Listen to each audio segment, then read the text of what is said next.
Je ne te permets pas de me vous voyez. Enfin, je ne me permets pas de me tutoyer. Ça suffira. Ça va, ça suffira.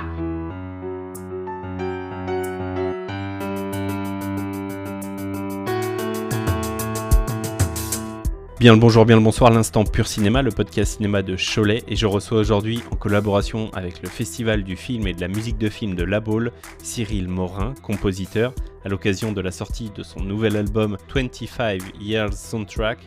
Cyril, salut, comment ça va ? Bonjour, merci de me recevoir, c'est un plaisir. Plaisir partagé. Peut-être rapidement, c'est quoi ton parcours et comment tu te retrouves à la composition du film L'enfant qui mesurait le monde, un film avec Bernard Campan, présenté en 2024 à La Baule. Alors, j'ai commencé à faire de la musique très très jeune et je me destinais pas à faire de la musique de film, bien que pendant toute mon adolescence, j'aille beaucoup au cinéma. Mais c'est beaucoup plus tard que j'ai pu faire le lien entre la musique que je faisais par ailleurs et le cinéma que j'adorais.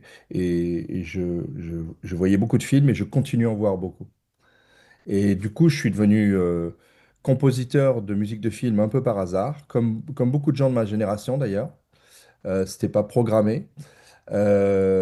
Et en fait, c'est plutôt d'autres qui m'ont dit, bien, ça fonctionne, ta musique fonctionne avec l'image.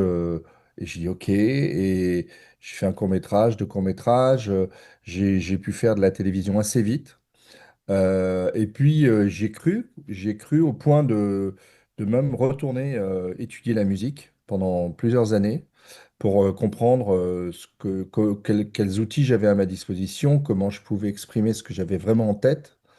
Parce que la pire des choses, c'est d'avoir des sons en tête et de ne pas pouvoir les exprimer. Et donc là, j'ai pris ce temps pour pouvoir comprendre et pouvoir sortir ces sons et puis apprendre à écrire l'orchestration, la direction d'orchestre et apprendre toutes ces choses dont on a besoin pour avoir une palette complète pour la musique de film. Et comment tu te retrouves du coup sur L'enfant qui mesurait le monde ? Alors en fait, la vie est ainsi faite, c'est que j'avais travaillé avec Takis Kandilis il y a très très longtemps, quand il était à la tête de la fiction de TF1.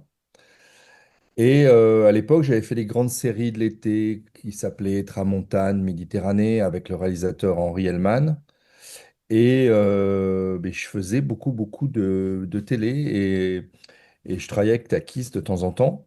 Et un jour, Takis m'a dit, à une projection, il m'a dit, écoute, ma musique préférée que tu as faite, c'est Samsara.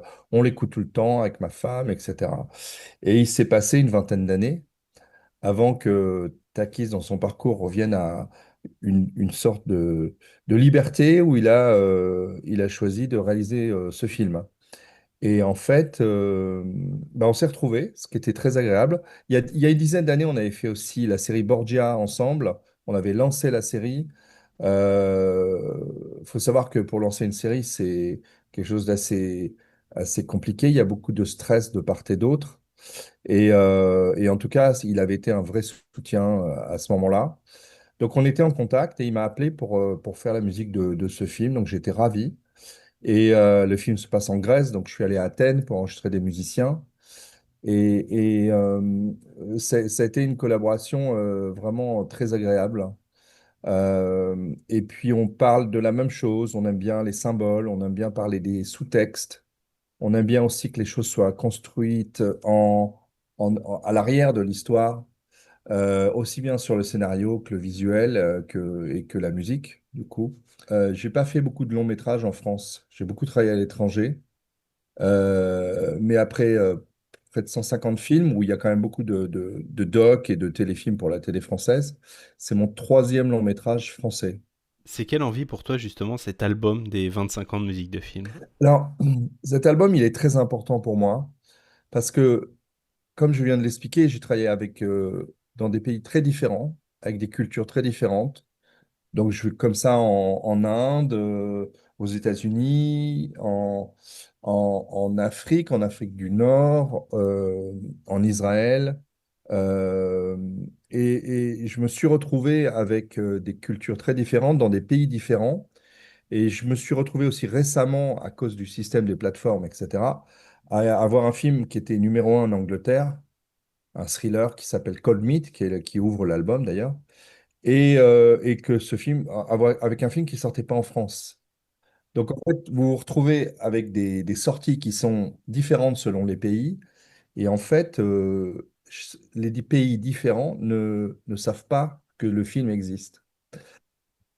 Et là, j'ai fait un film qui s'appelle Last Film Show, qui est finalement pas sorti en France, mais qui est resté 2 ans à l'affiche au Japon et qui a été l'entrée de l'Inde pour les Oscars.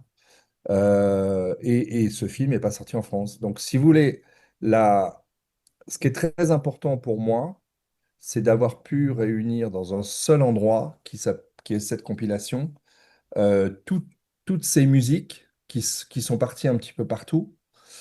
Et j'avais envie de les réunir et aussi d'affirmer et de dire, voilà, ça c'est mon travail. C'est tout mon travail sur 25 ans. Alors évidemment, il y a beaucoup, beaucoup plus de films et de musique. Mais pour moi, c'était très important de réunir tout ça dans un seul endroit et aussi de l'affirmer. C'est-à-dire que c'est pas seulement sortir une compilation pour moi, c'est aussi montrer l'existence de mon travail et la diversité de mon travail. Tout à fait, c'est ce que j'allais dire. C'est énormément de tonalités différentes en fonction des pays, en fonction voilà, des productions. Donc c'est aussi permettre à celui qui va écouter l'album, celui ou celle qui va écouter l'album, de découvrir peut-être des tonalités qu'il ne connaît pas trop, ou qu'il n'a pas forcément l'habitude d'entendre. Et ça peut être hyper intéressant de découvrir ça par ce biais. Oui, dans cet album, il y a beaucoup d'influences culturelles différentes. Mais je me rends compte que au fur et à mesure au fil des années, alors que je cherche pas à avoir de style. Je suis, je ne suis pas contre avoir un style, mais j'essaye de ne pas en avoir.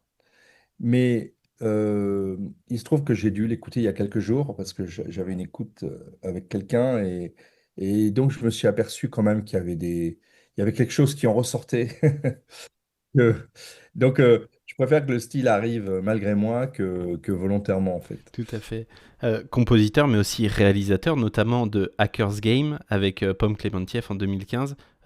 Pourquoi, pour toi, c'est incartade en réalisation? Bah, en fait, quand vous travaillez depuis... Moi, je fais de la musique depuis que j'ai 5 ans.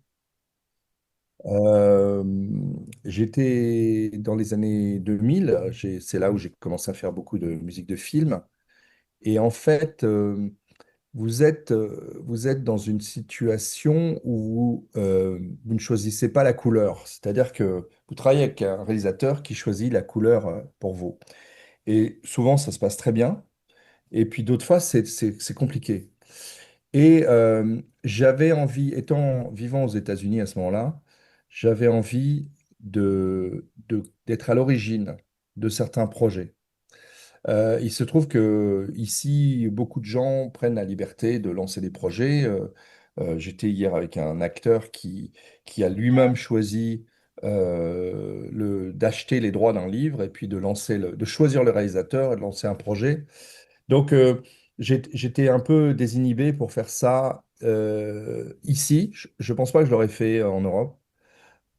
Mais j'avais envie de le faire, j'avais envie de décider de la couleur, si tu vois l'analogie, et, et de, d'être en mesure de lancer un projet, participer à l'écriture, à sa production, etc., etc. J'avais pas prévu d'être réalisateur du tout.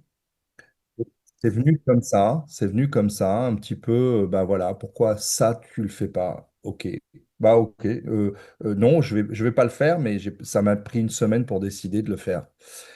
En fait, j'ai trouvé le process très intéressant parce que il y a quelque chose qui correspond euh, à la musique où vous vous retrouvez avec des orchestrations, avec des dizaines d'origines sonores, harmoniques. euh, que vous retrouvez dans le cinéma, vous vous retrouvez après aussi avec une dizaine de métiers différents qu'il faut apprendre, comprendre. Et puis surtout, vous découvrez le langage cinématographique qui Et c'est une chose qui m'a énormément apporté. Je pense que je suis devenu un bien meilleur compositeur après avoir été réalisateur. Parce que j'ai compris la place de la musique, déjà dans le process, mais aussi dans un film. Mais il y a une chose qui s'est révélée à moi que je n'avais pas du tout vue auparavant.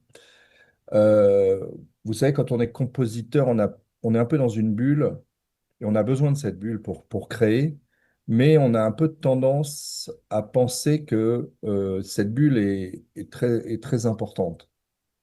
Et en fait, quand vous faites un film, vous apercevez que la place de la musique a une place plus relative, elle est importante, mais dans le process de production, c'est pas le plus, je dirais que c'est, j'emploie ce mot-là exprès, je dirais c'est pas le plus grave. Vous voyez? C'est donc c'est très important, mais c'est pas ça qui va déterminer le fait que le film existe. Et donc il faut avoir une grande humilité quand on est compositeur.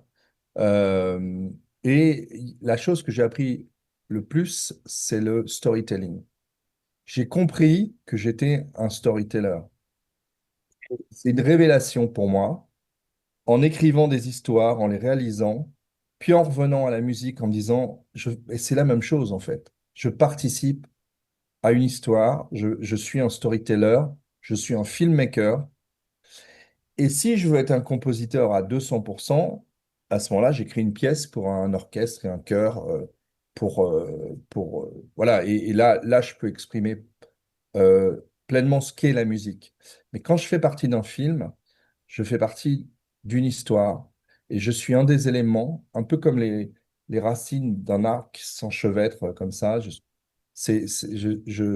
suis un élément de cette combinaison de racines et qui participe à l'histoire du film. Hyper intéressant comme point de vue. Ce passage pour le festival de La Baule, c'est quel souvenir pour toi en 2024? Qu'est-ce que t'inspire ce festival justement qui met en lumière la musique de film? Alors, je dois citer d'où on vient un petit peu tous les compositeurs de ma génération. Il y avait dans les années 2000 un festival qui s'appelait Auxerre, qui était à Auxerre et qui était extrêmement bien organisé. C'était l'occasion de voir un concert et de rencontrer Lalo Schifrin, Ennio Morricone, Francis Lay. Donc c'était quand même des années extrêmement privilégiées. Je pense pas on s'en est rendu compte. Et quand Auxerre s'est terminé, il a fallu trouver d'autres moyens de faire des festivals de musique de film, et il n'y en avait pas tant que ça en fait. Donc il y a eu Aubagne et Marseille, enfin qui est devenu Marseille, et puis il y a La Baule. Et La Baule, ce qui est vraiment fabuleux, je dirais, c'est que c'est vraiment c'est deux faces à la mer. Euh, c'est un cadre assez intimiste où on rencontre plein de gens différents, du monde du cinéma, producteurs, réalisateurs, etc., puis des compositeurs, des musiciens aussi. Et,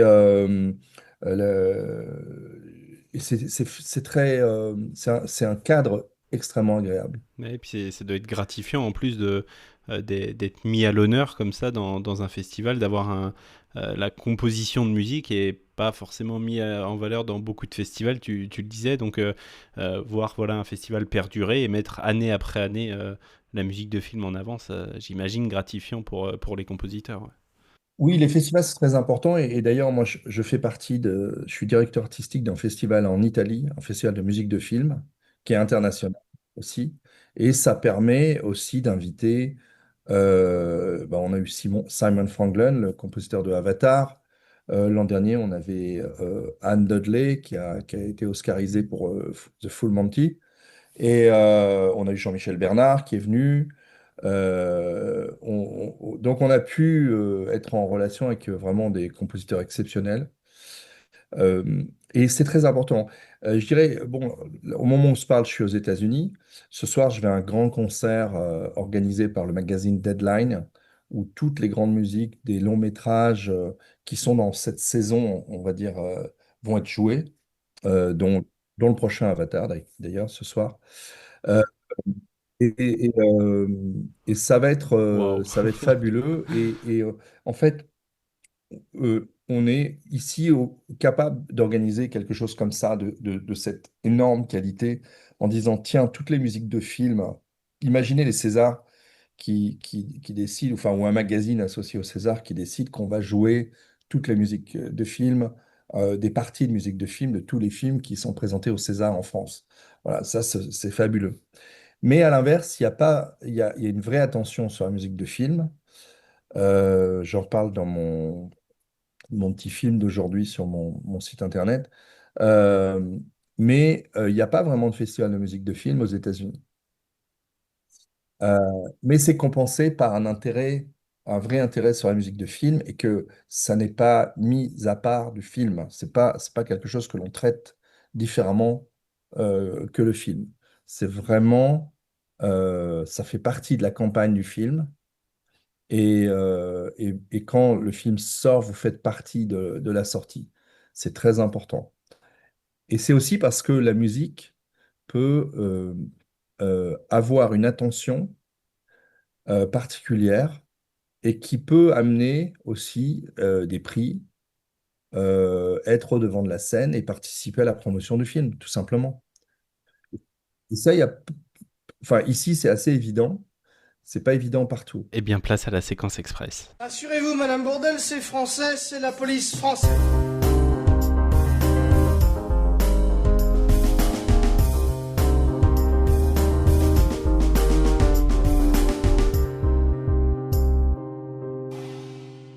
Quelle scène de cinéma t'a marqué à jamais? Alors, je dirais Laurence d'Arabie, parce que cette séquence dans le désert avec la musique de Maurice Jarre, d'ailleurs, qui est devenu un ami plus tard, et une révélation pour moi. La musique que tu écoutes en boucle en ce moment. Alors, c'est très intéressant. J'écoute pas mal de...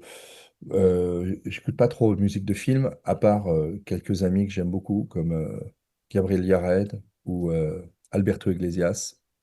Je peux écouter leur musique seul. C'est pas le cas de toutes les musiques de film. Euh, et j'écoute pas mal de pop, de funk. J'ai un goût extrêmement éclectique.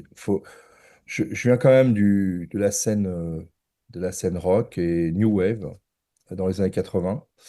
Et j'ai pas, je pense que j'ai gardé ce tempérament. Voilà. Donc j'ai besoin d'écouter ce type de musique.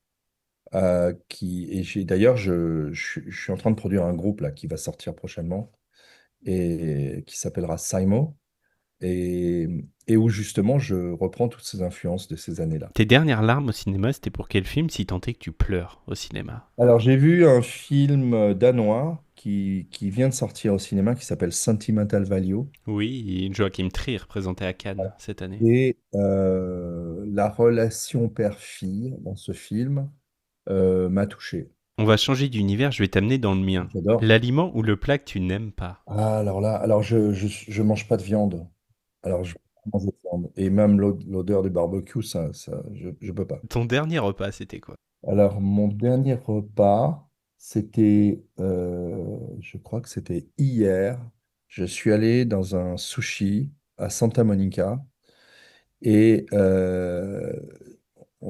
avec le réalisateur de Automne, d'ailleurs, qui est dans la musique et dans la compilation, on s'est assis au bar et on a dit au chef, faites ce que vous voulez. Et on s'est régalé. La dernière, ton plat préféré. J'ai un petit resto en Italie où ils font des pâtes avec du lobster qui sont à tomber par terre. Voilà. Et puis sinon, j'adore les sushis. Ouais. Quel projet as-tu en route? Enfin, qu'est-ce que tu prévois pour la suite? Alors, bah là, je vais sortir ce groupe où j'ai réuni quelques amis. On fait une musique beaucoup plus rythmée, on va dire, et qui est inspirée du blues, du funk, où je joue de la guitare d'ailleurs, parce que c'est mon premier instrument. Ensuite, je devrais faire un documentaire de sport pour une télé américaine. Je ne peux pas en dire plus. Et je travaille également sur un projet de musée dans un pays lointain. Et voilà pour l'instant. Mais je suis aussi à LA pour promotionner un documentaire que j'ai fait sur un acteur, Sioux Lakota, qui a commencé avec Kevin Costner et qui est dans le préquel de Yellowstone qui s'appelle 1923.